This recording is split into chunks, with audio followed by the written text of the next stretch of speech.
So just welcome everybody. I think we will do, we just say hello to each other, I think would be good. Martin, how are you doing? Where are you calling in from? Hi, good afternoon everyone. I'm in Galway. Very good. And Catherine, you're in Youghal, aren't you?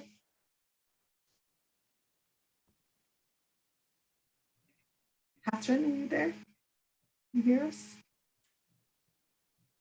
Laurie, where are you coming in from? I'm calling in from Wicklow, Anne. Very good. And what organisation are you with? I'm with County Wicklow Partnership, but I'm also a community worker voluntarily as well. And Catherine? No, you just unmuted yourself. You unmuted and then muted.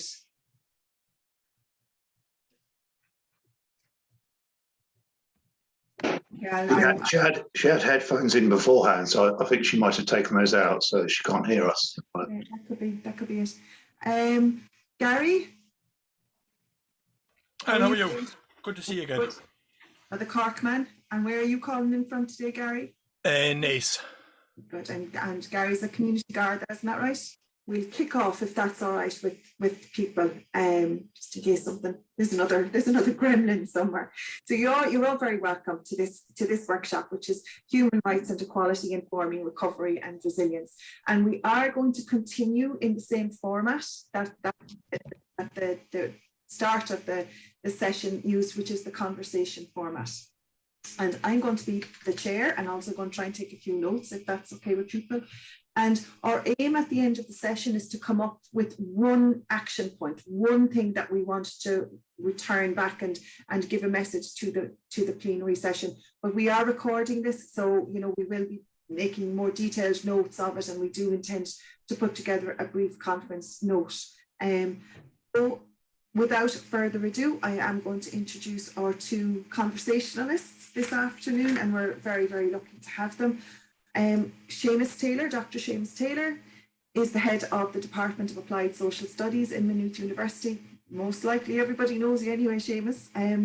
He teaches courses on introducing social policy into criminal justice and equality and diversity, and he does a lot of really, really useful research in the area of hate crime. Our other conversationalist for the afternoon is Liam Herrick. Liam is the Executive Director of the Irish Council for Civil Liberties, who've been doing Trojan work throughout the pandemic. And prior to that, he worked as an advisor to President Michael D. Higgins and worked with the Irish Penal Reform Trust. He also worked as the first head of legislation and policy at the former Irish Human Rights Commission and with the Law Reform Commission and the Department of Foreign Affairs. He has served as a member of the Irish Human Rights and Equality Commission and the Minister for Justice and Equality's Strategic Review Group on Penal Policy. So we have a lot of experience, and I think the experience of Seamus and Liam combined with the experiences of the people around the screen, let's hope for a good conversation. So we're going to kick off with 3 questions, and what I'd ask you to do is, if as we're going along, maybe put a question or a comment in the chat, and hopefully we'll get to some of them after we have the first bit finished, if that's okay with everybody. So I'm going to come to you first, Seamus, with the first question. And the first question is a general question, and it is about the experience of the pandemic and what that tells us. What is that telling us about society, and more particularly about equality and human rights? You're on mute, Seamus, just to remind you. Yes. There you go. Sorry, Anne. Thank you very much, and good afternoon, everybody. In terms of the question, what does the experience of the pandemic tell us about society and about equality and human rights in particular? I suppose, first of all, at the wider level of society, at one level, at a kind of first look, Ireland has dealt, you would think, reasonably well with this pandemic. We've pursued a containment strategy, we've pursued suppression, we've pursued vaccination in tandem, all of these, and it's worked at a level to a significant extent. We seem to have broken the link between infection and a significant level of death. So that seems to work. We seem to have a very high level of vaccination. The last time I looked, it was over 75% of people with 2 vaccines. Our very precarious health system didn't collapse, which was a fear in the early days. But all of this has come at a very high cost, at a very high social and economic cost. The virus itself, in terms of what it's confirmed, is really what we know already, that we live in a very unequal society. And the virus has both reflected those inequalities and amplified them.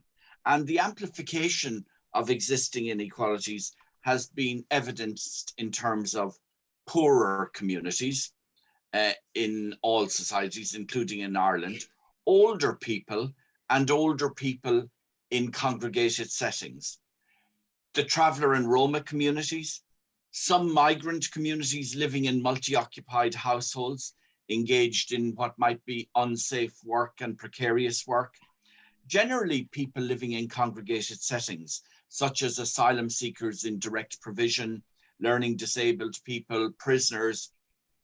And initially, when the virus sort of emerged, there were questions being asked in a kind of benign way, but then a kind of benign prejudiced way of, why is the prevalence higher amongst travellers and Roma? Why is the prevalence higher amongst African Americans? And we soon learned that there's nothing inherent in being a traveller or Roma or African American that predisposes you to this illness. We were reminded very quickly of the underlying social epidemic of deep inequality, which structurally positions people, some groups, at much greater risk of the virus. So I would say, as we move beyond this phase of responding to and living with the virus, we need in a way now to shift our gaze from those experiencing the virus disproportionately to the virus amplifying inequalities that are deeply embedded in our society. Because otherwise some other pandemic will come along and the same groups will be in the firing line for disproportionate experience. So I would argue that really we need, going forward, a significant focus on reducing inequality and poverty in all communities. If we're going to reduce disproportionality in the impact and prevalence of COVID, we need to go back to the kind of issues that Wilkinson and Pickett raised in their book back in 2009.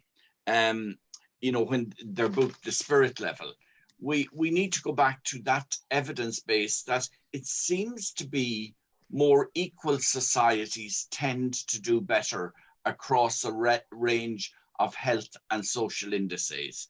So we need reprioritization of public health within health sector overall. We need sláinte care delivered on. We need a national health service with universal access. We need decent, adequate housing for all. We need safe and healthy work conditions for all. We need a radical review of standards in congregated settings where people live. And we need a radical review of care of older people. There are some of the things that I think we need, but they all need to be located within a focus on the level of inequality that we really need to decide we're no longer prepared to tolerate in the society that we live in. Because I think that's the backdrop against which disproportionality has arisen. Okay, thank you for that, James. And I'll just bring you in here, Liam. And I know that in one of your own publications that ICCL has spoken about the disproportionate effect and response on certain communities. What is your response in terms of what the pandemic tells us about society and about equality and human rights? Roxanne, I think one of the things it tells us is that concerns about human rights and equality get pushed to the side in an emergency. And whereas we were calling from the outset that the government would put in place structures and processes to consider human rights and equality impact, to identify vulnerable groups, in the emergency, that didn't really happen. It happened in an ad hoc way that certain sections of society were able to speak up for themselves, or advocacy groups were able to, for example, with the issue of increased risk of domestic violence and gender-based violence. State agencies did respond there in relation to traveller enrolment groups, which Seamus has spoken about, through the work of Pavy Point and others. There were emergency measures taken, but it was somewhat hit and miss, you know. And a lot of the concerns that we tried to voice over the course of the emergency about concerns of impacts on liberty, for example, of people with disability, or impacts on privacy and data rights, it was hard to get a hearing because the systems weren't there to do so. The other thing, I suppose, from a human rights and equality perspective, listening to Mike Ryan earlier, is that every policy decision that was taken had a human rights and equality effect, even if the government didn't necessarily consider it in that way. But the range of choices and the policy options that were taken were all dictated by prior considerations of equality. Like, for example, the prior underinvestment in the healthcare system meant that we had to give more of a focus on keeping our hospitals open than countries that had more well-resourced hospital systems, which meant that our choices around lockdowns, for example, were more limited. And everything that happened in terms of the impact of, Ireland did have some of the most severe lockdowns. That was not unrelated to the prior underinvestment in healthcare. And I think that's something that we need to understand and identify going forward, because it's very easy to see these things in isolation from one another. On the positive side, I think we've seen the capacity of the state to meet real needs in terms of human rights and equality in a very responsive and effective way. And I think that that should be taken as a positive lesson going forward.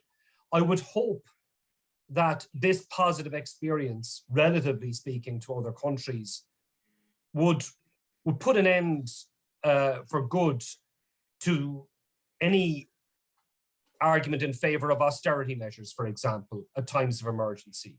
I mean, we've seen here, and I think, at the European level as well, there is an increasing level of acknowledgement of the terrible damage that's done to societies by taking austerity measures at times of economic crisis.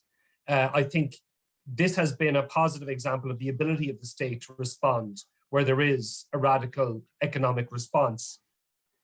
I'd also say, in terms of the vulnerable groups that Seamus identified, people living in congregated settings, traveller and Roma community, people living in crowded housing, it's not just that the pandemic has demonstrated the inherent vulnerability of those situations.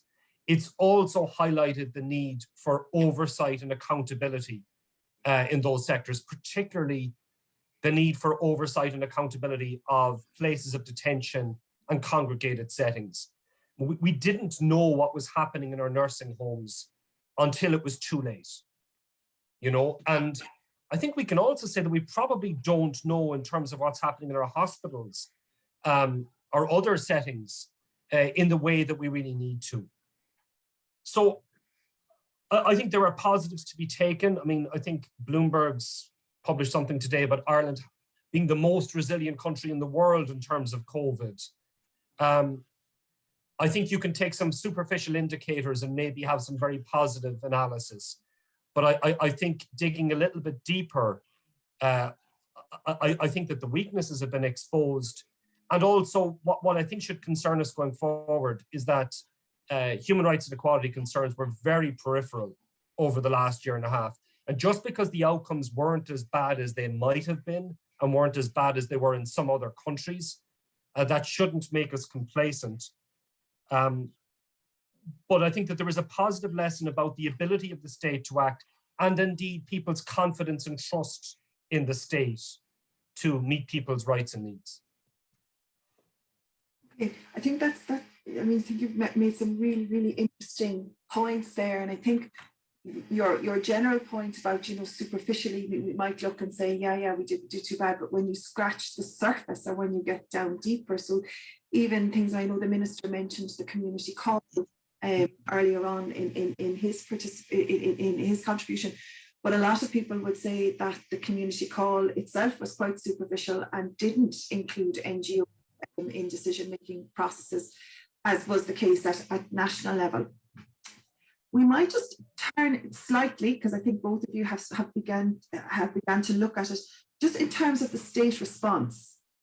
So, you know, the way the state responded and how society in turn responded to the actions of the state.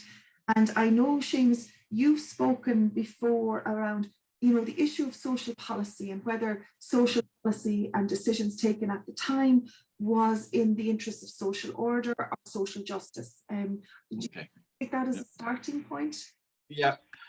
In terms of the overall state response, I would say it's one of the few occasions where we've seen significant state intervention in the history of the Irish state in public policy. We tend to be used to fairly small state in Ireland, a kind of enabling state on social and economic level.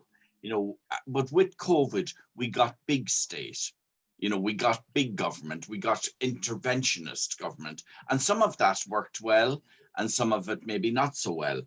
But in terms of the social policy, I would argue that we got social policy for social compliance through the introduction of things like the PUP payment. You know, we didn't get social policy for social justice. We got paid to stay at home to protect a health service that had been historically underinvested in, the point that Liam made very well just a moment ago. You know, we got bumped up benefits to bump up at home, basically.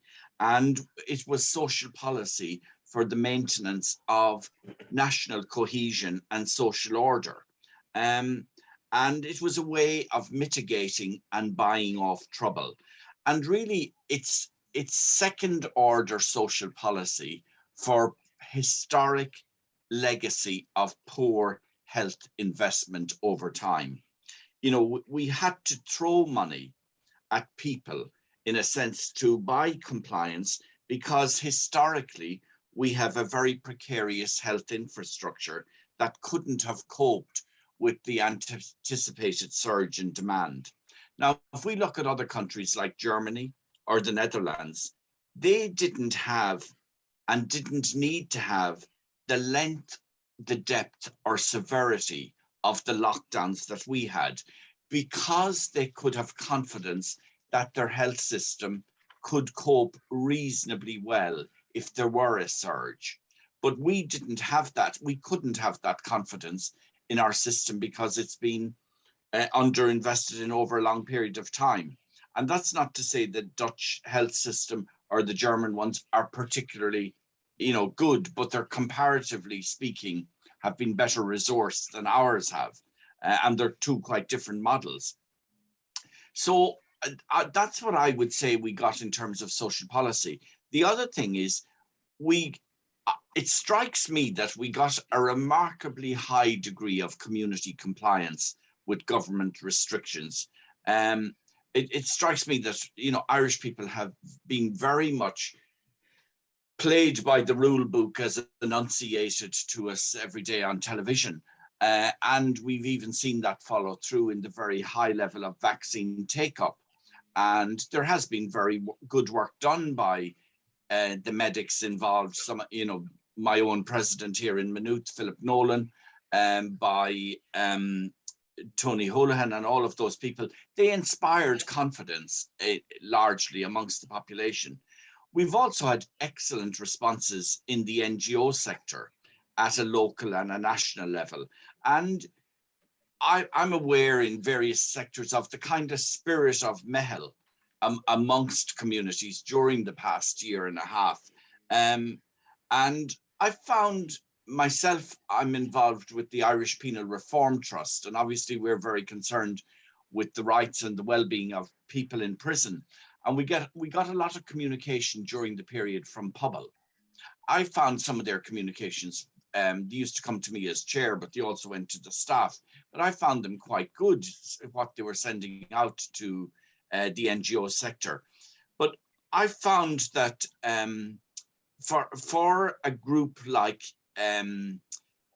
working with a high at risk population, the prison population, in IPRT, we were able to pivot very well, first in the basics of working at home, but then in actually producing guidance about what needs to be addressed within the sector and getting the prison service and the justice sector to engage with us, not that they necessarily took heed of all that we were saying. We produced and continued to produce constructive guidance. And in many instances, I felt it heightened our focus on a mission as an NGO, because in a sense, we always knew we were working with a particularly high risk group whose risk of rights infringement is always heightened, but it was doubly heightened in this period. And it, in a sense, in some ways, it brought out the best in some NGO organizations because it sharpened our mission. In terms of, there are things that have struck me at the state response, the social policy response, and the community response. I hope some of these things can last into the future. You know, there have been things done, like when we were talking to you recently on, you talked about some work that has happened in relation to halting sites for the travellers. And I'd hope if there have been positive developments in areas like that, that they can be sustained and built on into and become part of the so-called new normal, rather than going back to the old normal, or what Mike Ryan said, the old abnormal. Yeah. And I think that I think you're right, James, in a lot of ways, but I think that, and I think Liam alluded to this in his first response, there was the lack of infrastructure led to ad hocness. So, you know, we all know that travel organisations nationally and locally played an absolute blinder, but it's because there was an infrastructure there. Whereas with Roma, the infrastructure was not there, and it was much more difficult to talk to them. Liam, I know when because we were, I suppose, on the COVID-19 NGO committee, and you and your colleagues always spoke about this notion of no regression. So where there are positives, that you don't regress from those positives. In terms of the state response and how society in turn responded to the actions of the state, is that a concern for you, that we will lose some of the benefits? Yeah, I mean, certainly, I suppose one of the areas that jumps out is with regard to direct provision, you know, where there was, I think the pandemic and the problems that were surfaced within the direct provision system definitely accelerated the move towards abolition, and there was very positive developments in that area. There are some concerns that the momentum is being lost a little bit on that now, you know, and I see that the churches are out on this issue this week as well. You would like to think that the necessary reforms of the nursing home system will now progress as well. But I think that there are concerns that, you know, the interventions with regard to traveller accommodation, homelessness, and so on, that the prioritization might be dropping, and certainly the more recent soundings from government on housing policy are not terribly encouraging. Where we do see that things might, that there may be positive things to hold on to, for example, in the area of policing, which has been really central to the whole state response, and there's positive and negative aspects to that. But I think overall, the Garda response, the role the Guards were asked to play and the way that they executed it has been a positive. I think that it could be a positive step in showing people what a community policing model looks like. And there's been steps forward in terms of accountability of the police and transparency of the police as well, which we might hold on to. So I think it's a mixed bag. I think if we were characterizing the state response at this point in time, it was a very centralized response. Mm. And it was centralized not even within government, but within particular parts of government. At the very beginning, the government chose to abandon the interdepartmental national emergency system that had been in place beforehand and replace it with NEFIT. And effectively, the country was run by NEFIT, the Department of the Taoiseach and the Department of Health for the last year and a half. And they circumvented almost completely the role of the Oireachtas, not to mind civil society. And I think that there are questions about whether that was necessary or prudent. I mean, certainly overall the results were better than might have been expected, but it doesn't mean that the process was the right one. And a lot of the anomalies that emerged, they were outweighed by the strong sense of solidarity, but they did do damage to public trust and public confidence, and they did feed skepticism at certain key points. You know, the way in which the government abandoned the rule of law, that the Minister for Health was making regulations without considering others, and the way in which very often these were disproportionately impacting on certain sections of the population. There were still mistakes, even if the impact was less than we might have expected. One other characteristic, I think, of the state response, I think, was an over-reliance, in our view, on coercion and the use of criminal law. The government opted very often against the advice of the guards themselves and the Department of Justice to create criminal offences around movement, meeting other people, and so on, you know, to enforce the public health guidelines.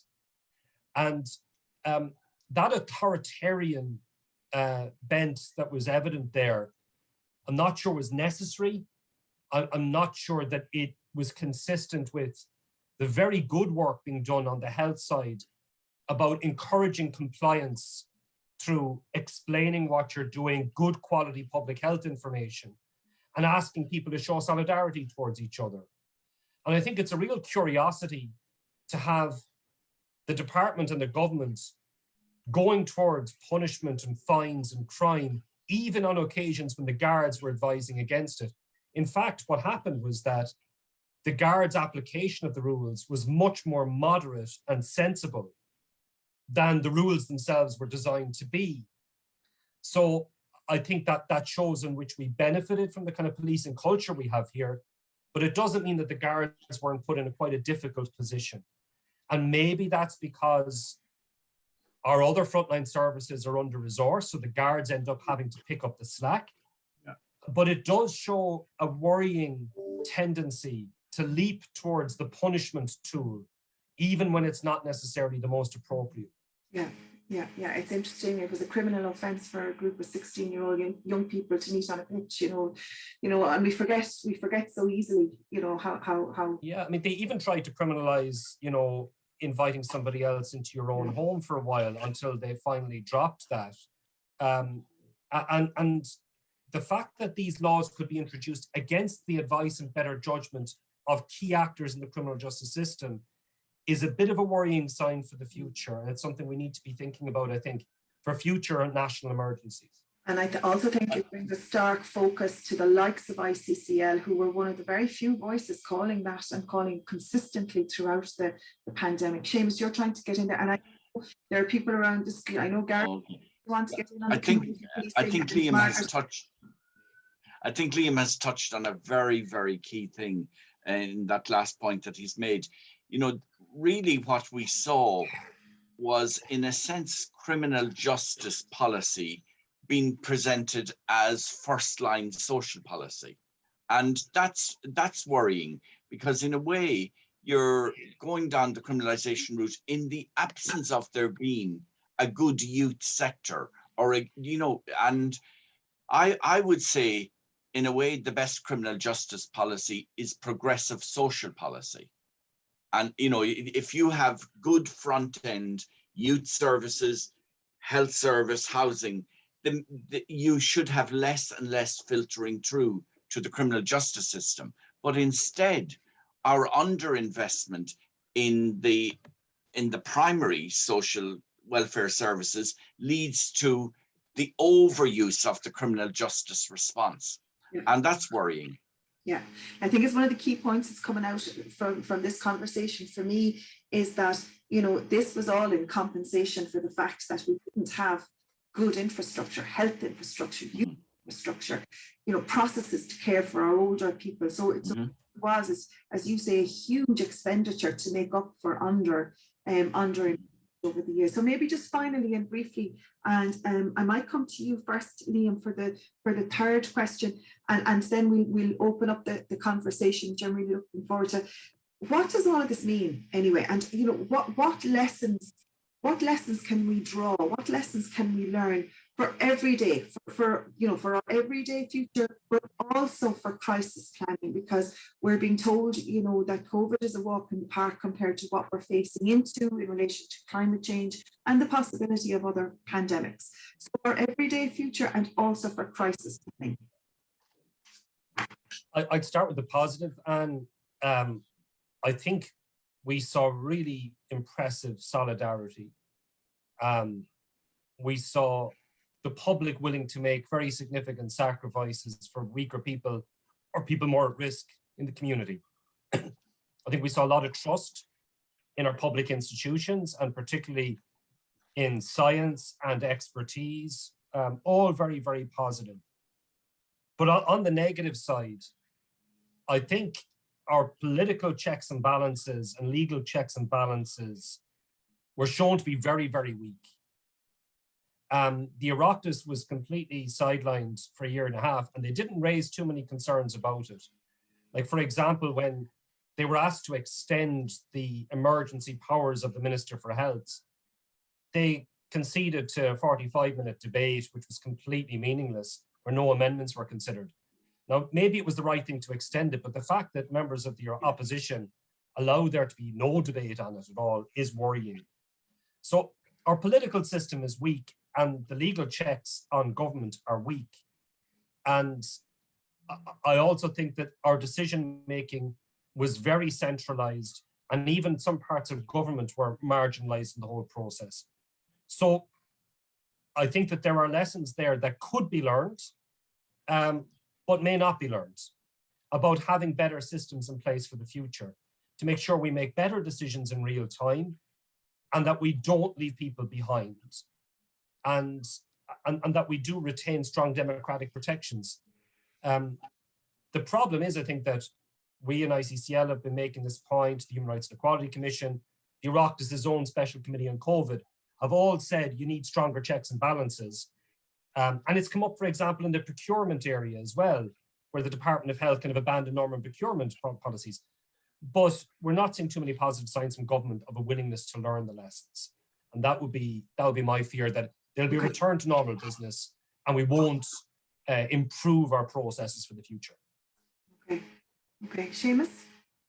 Yeah, you asked us, Anne, about both the everyday future and crisis planning.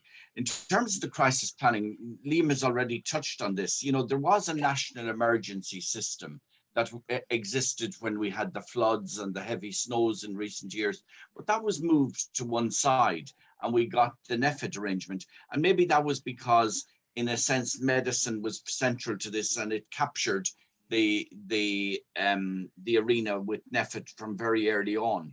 I think we would have benefited from having greater expert and stakeholder diversity around the table from the outset, like exists in the National Emergency Group that does exist more widely. I think that would have helped.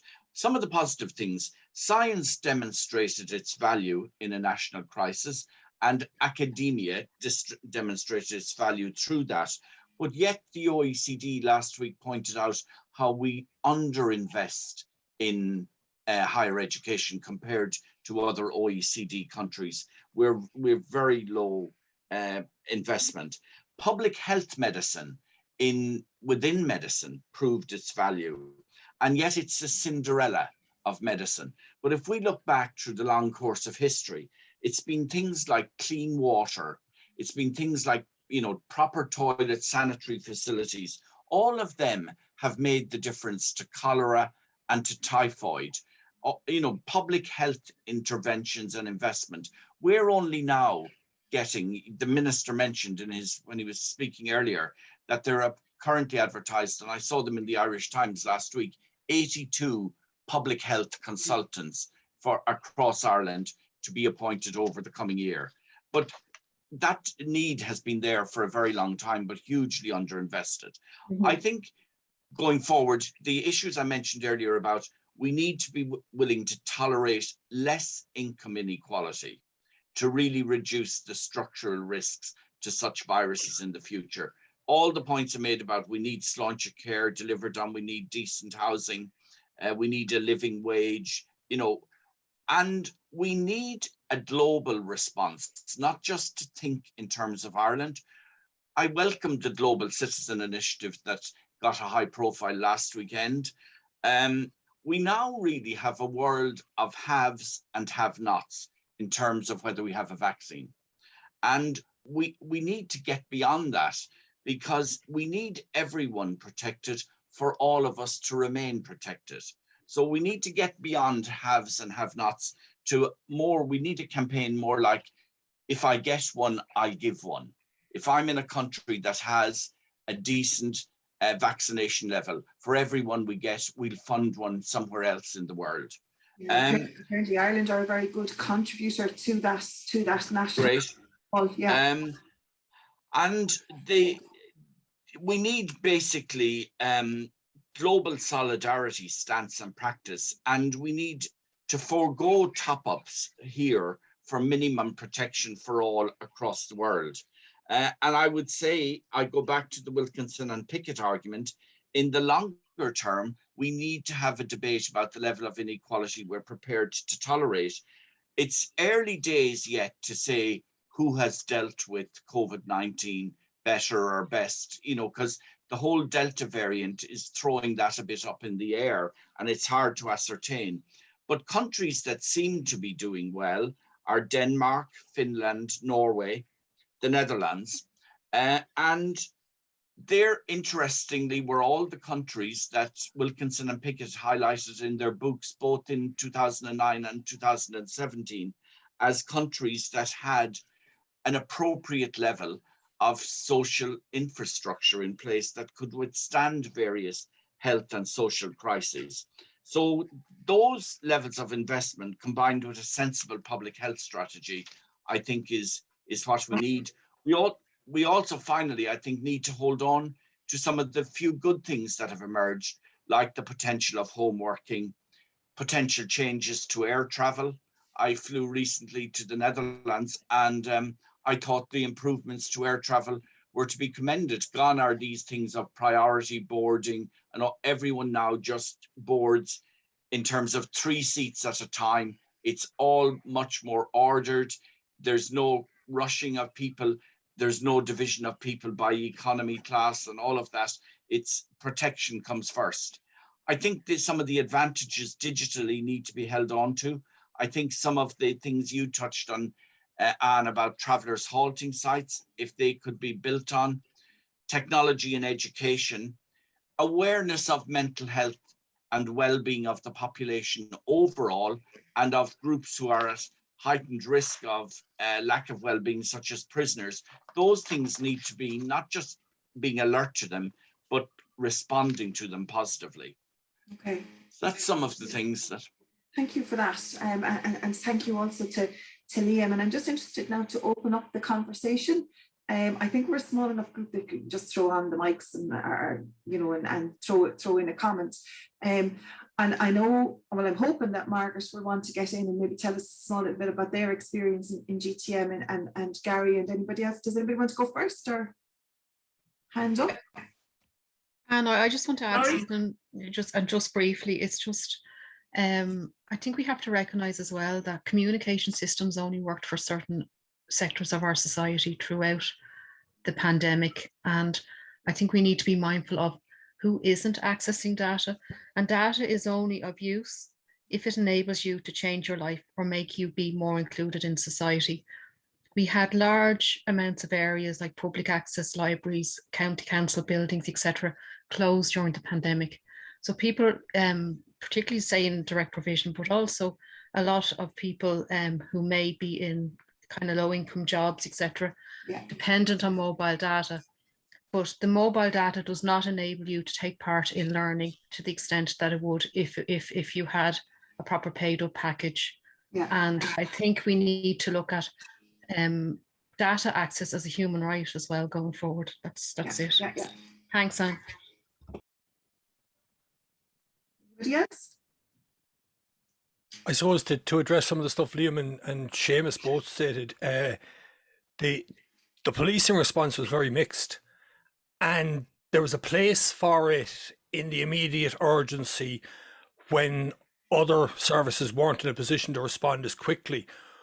But that it continued for nearly 12 months is indicative of the fact that health services and others don't have the funding. It was grand to ask the guards to step up in that immediate lockdown to see that they could deliver medicines, they could do shopping for people, but that's not sustainable. And it actually did damage to policing legitimacy, because no communities, particularly in communities that felt that they were over-policed to begin with, they didn't feel that the response was there for them. It was, as Liam had said, this imposing of criminal justice measures on these communities to elicit a response.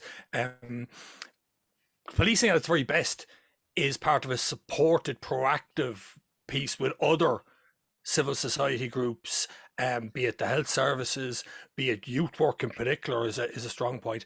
Once it becomes just a punitive measure, then it's already failing. So yeah, it was great that they were in a position, the guards were in a position to respond so quickly, but it wasn't their place going forward. And I think it will have actually done long-term damage in some communities with the relationship with the guards. Yeah, and just in case, I don't know if I said it at the start, Gary, or you said it, that you do work as a community guard.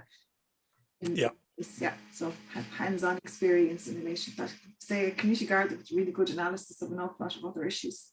Anybody else want to jump in? I think that the shock that resonated on Friday, the 29th of March, when the Taoiseach gave the call to close down everything, I think we're not recognising that there's an awful lot of people that are still impacted strongly by that shock that happened, and re-emerging after COVID is just going to be really, really challenging. Mental health is a massive one. I think that all the groups that have been talked about, direct provision, ex-prisoners, older people, are all key groups. But I remember being on the community response forum locally, and yes, there was a lot of positive actions locally, but again, things like accommodation issues for those that were in congregated settings, Roma, travellers, you know, all of that. A lot of the groups actually eventually left the community response forum because they felt that they weren't being heard, or there was nothing happening. Now, in fairness to the local authorities, they could only deal with what was happening locally. They were national policy issues, not local as such. But at the same time, there was a lot of disengagement in the local response. And the last point I'll make is volunteers. And to me, it was phenomenal, the voluntary response and the neighbourhood approach and the goodwill that was there.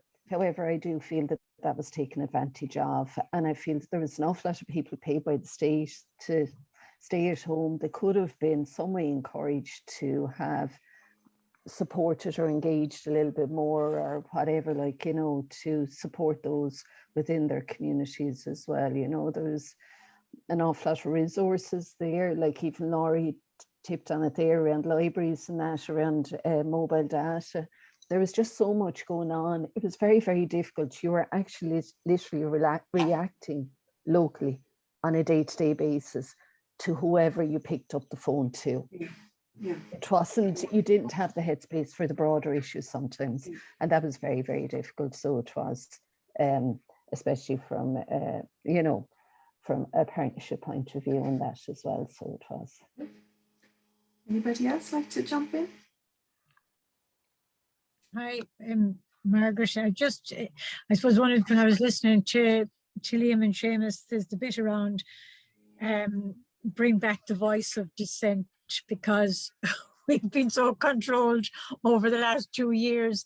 And if you were to be anyway negative about any initiative or given down to us, like, it would have been the worst in the world to be having a voice of dissent.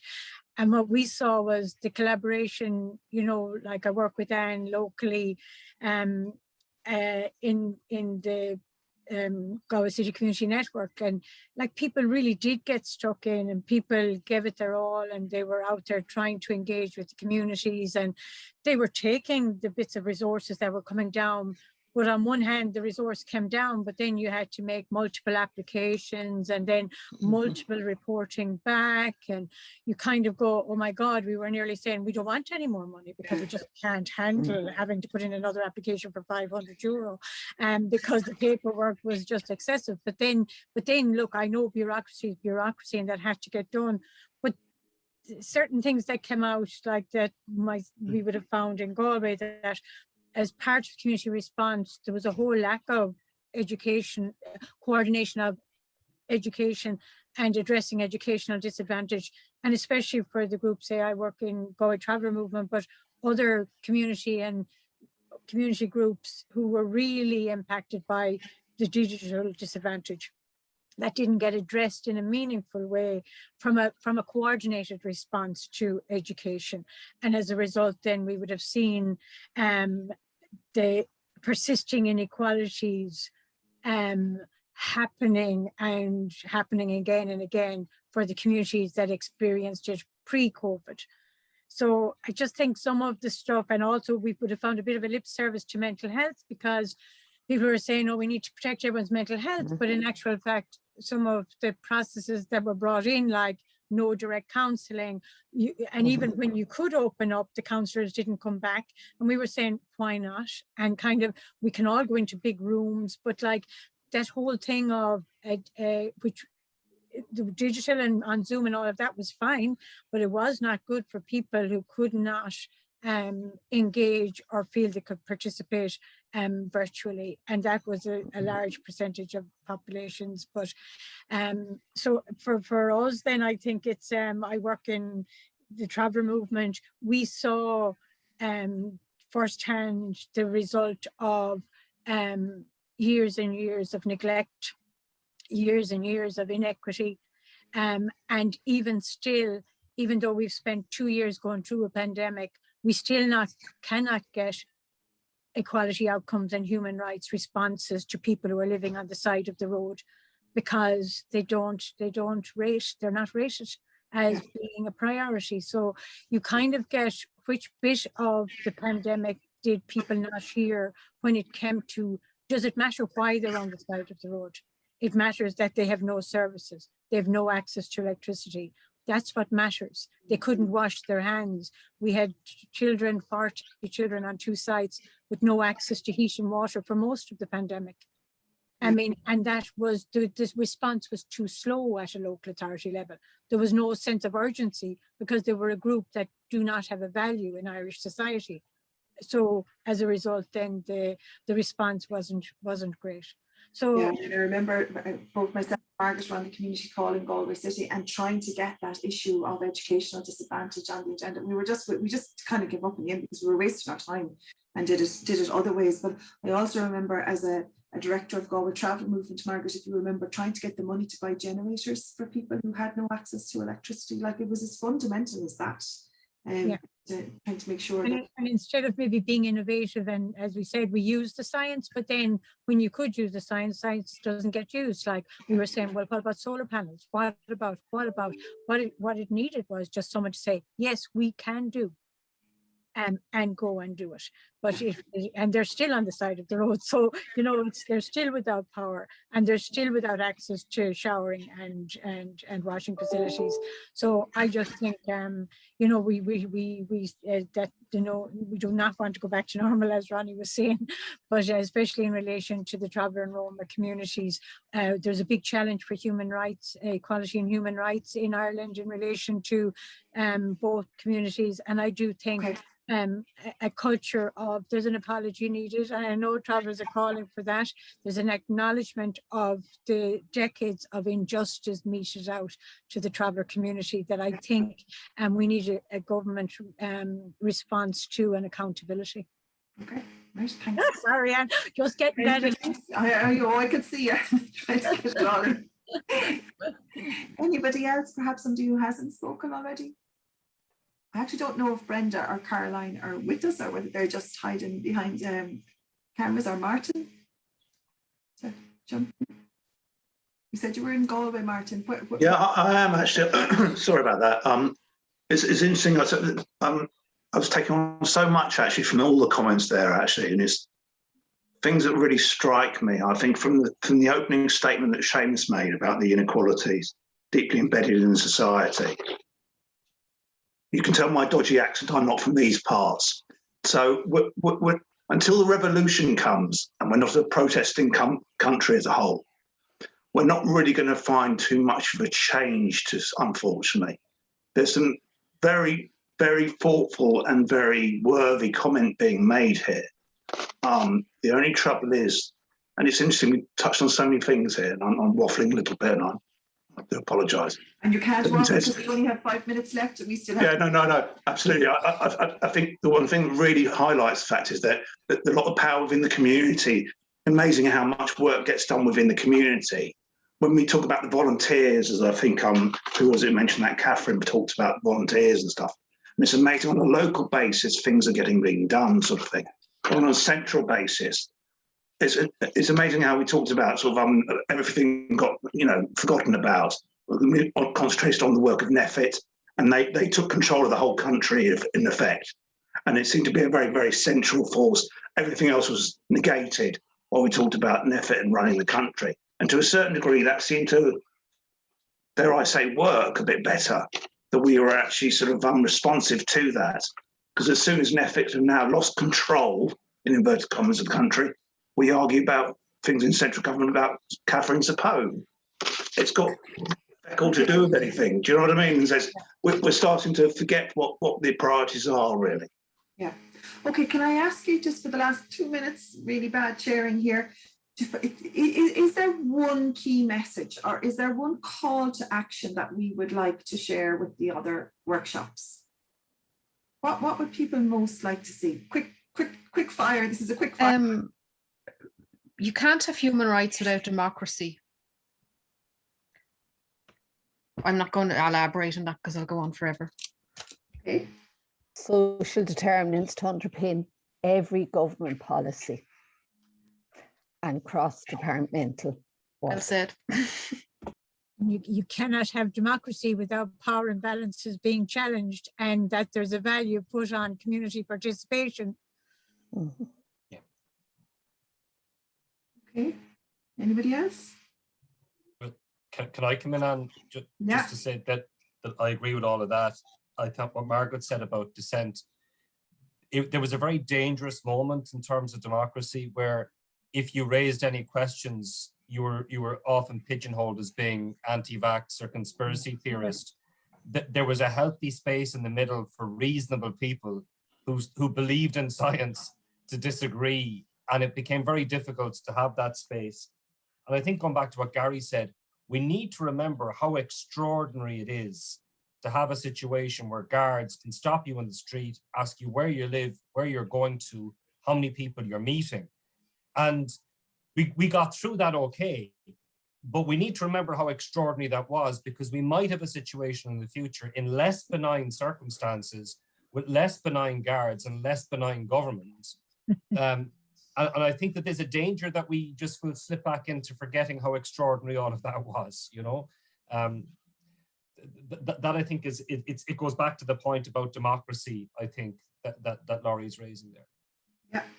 But it needs to be participative democracy, and social injustice needs to be addressed at all levels and at all times. It can't be just an emergency response to a halting site during a pandemic or a fire. We need to be ironing these things out at all times, and you know what, that'll make me redundant. That'll be great, You'll get another job. But also like who's specifically responsible when it comes into pandemic times again? what officials are allowed work to tackle what issues on the ground. I think that there was a lot of that in the beginning that we need to discuss. Okay. And I would agree, Caroline here, I would agree as well. I think there is a point of reflection here, and we need to use it, and there are lessons to be learned, and we need to learn them and then apply them going forward, rather than just say we learned the lessons. We need to use the knowledge we have from this for planning for the future. Okay, so if this is a call to action, then, or so we could say that we feel this is a point of reflection, that lessons need to be, that we need to remember what those lessons are, and we need to look, because there is a tendency, as Liam says, to forget those very, very quickly. So a point of reflection, need to acknowledge and learn lessons. We need to talk about democracy, but the type of representative democracy that acknowledges community participation, and the determinants of health to underpin. Social determinants of health would include social justice, social determinants of health including social justice to underpin policy.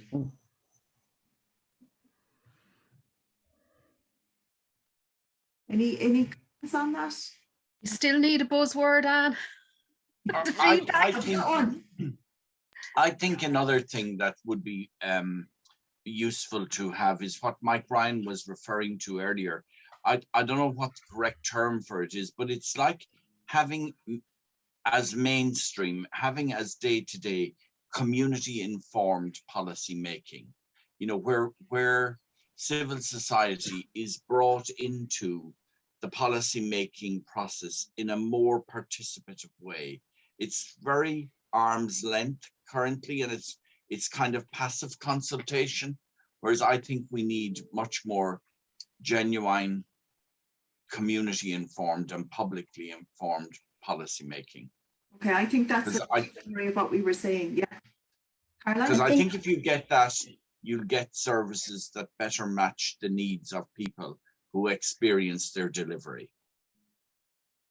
Yeah, and I think, you know, I do come from a change background, and a good change management approach will include involving stakeholders, the right stakeholders at the right time, so that you get the people involved at the right moment to influence what's being discussed. I think that's really important too. Okay, so I have to see now if we can get this done before. I'm going to have to go, and that's why I've been thinking while I was talking, because I've got a class in about 5 minutes. Thank you so much for your contribution. Okay. Wonderful. Thank you. Excellent. Thanks a million. It was really great. Yeah, see you all. Bye. Take care. Bye. So, well, you know what? Bye. Yeah, we let you go back to the bigger room, and I'll type that up as we move in. Can I just say thank you so much to Seamus, to Liam, and to all of you for some really, really good insights. And I'd say there's a few there where you really did hit the nail on the head. So thank you so much for that. We'll see you in the... And just before you go, I think we should second Martin's call for the revolution, of course, but that's a separate thing. And Margaret's. Margaret wanted to know revolution as well. Thanks a million. See you in the big room. I'll come down the kingdom. Thanks, Liam and Seamus.